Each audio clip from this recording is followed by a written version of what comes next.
Supreme कोर्टातल्या सुनावणीबाबत कोणतीही चर्चा झाली नसल्याचं मंत्री उदय सामंत यांनी स्पष्ट केले।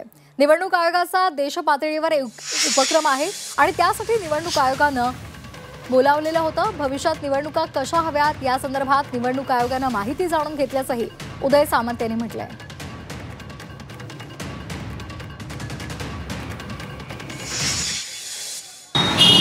आधी एक महत्त्वाची गोष्ट अशी आहे की जे चॅनलवर आम्ही बघत होतो की आम्ही धनुष्यबाणाच्या सुनावणीच्या संदर्भामध्ये काही भेट घ्यायला आलेलो आहे, तर ते चुकीचं आहे।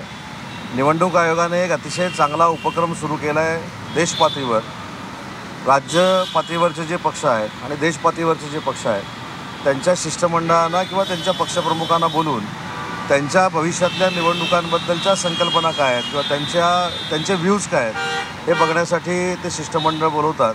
आणि त्या शिवसेनेच्या शिष्टमंडळामध्ये एकनाथ शिंदे साहेबांच्या आदेशानं मिलिंद देवरा साहेब, मी, राहुलजी शेवाळे आणि शंभूराज देसाई या शिष्टमंडळामध्ये होतो।